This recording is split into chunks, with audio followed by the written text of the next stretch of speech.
नमस्ते नमस्कार, आप लोग के फिर से स्वागत बा आपके अपना चैनल भोजपुरी ब्लॉग वीडियो में। जी हाँ दोस्तों, तो आज बात करने वाले हैं हिट मशीन दबंग सुपरस्टार खेसारी लाल यादव जी के बारे में। हाँ तो दोस्तों, आप लोग को बता दी कि आप लोग अभी तक नए हमारे चैनल पर तो लाल बटन दबा के चैनल को सब्सक्राइब कर ले और साथ ही बेल आइकन पर क्लिक करना तो बिल्कुल ना भूले। हाँ तो दोस्तों, आप लोग को बता दी कि इस वीडियो के आप लोग अभी तक लाइक नहीं किए हैं तो एक प्यारा सा लाइक दे के मेरा भी मनोबल बढ़ा दे, क्योंकि दबंग सुपरस्टार खेसारी लाल यादव जी का दबंग वीडियो गाने के बारे में बात करने वाले हैं। हाँ तो दोस्तों, आप लोग को बता दें कि दबंग सुपरस्टार खेसारी लाल यादव जी ने आज तक जो किसी ने नहीं किया वो कर दिखाया। जी हाँ दोस्तों, फुल हिंदी सॉन्ग दबंग सुपरस्टार खेसारी लाल यादव जी का आज ही रिलीज किया गया था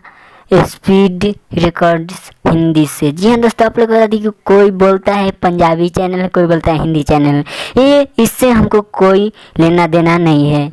जी हाँ दोस्तों, तो आप लोग बता दी कि दबंग सुपरस्टार खेसारी लाल यादव जी ने back to back super hit गाने देने के बाद फिर से एक हिंदी सॉन्ग लेके आ गए हैं। हाँ तो दोस्तों, आप लोग को बता दी कि कल यानी कि 6 तारीख के पवन सिंह का भी गाने रिलीज किया गया था। जी हाँ दोस्तों, अपनी धुन पे रिलीज किया गया था पावर स्टार पवन सिंह का सॉन्ग, जो कि पूरी तरह फ्लॉप हो गया है। जी हाँ दोस्तों, आप लोग को बता दी कि पूरी तरह फ्लॉप हो गया है, क्योंकि ट्रेंडिंग में, जो कि आप लोग स्क्रीन पर देख ही सकते हैं, ट्रेंडिंग स्टार दबंग सुपरस्टार खेसारी लाल यादव अभी 2 नंबर पर ट्रेंड कर रहे हैं। जी हाँ दोस्तों, कुछ देर पहले 3 नंबर पर थे, लेकिन अभी 2 नंबर पर ट्रेंड कर रहे हैं। जी हाँ दोस्तों, तो आप लोग को बता दी कि ये सब आप लोग का प्यार दुलार आशीर्वाद है, तो ऐसे ही दबंग सुपरस्टार खेसारी लाल यादव जी का अपना प्यार देते रहिए। तो आज के लिए इतना ही, फिर से मिलते हैं कुछ देर में अगले वीडियो के साथ। धन्यवाद।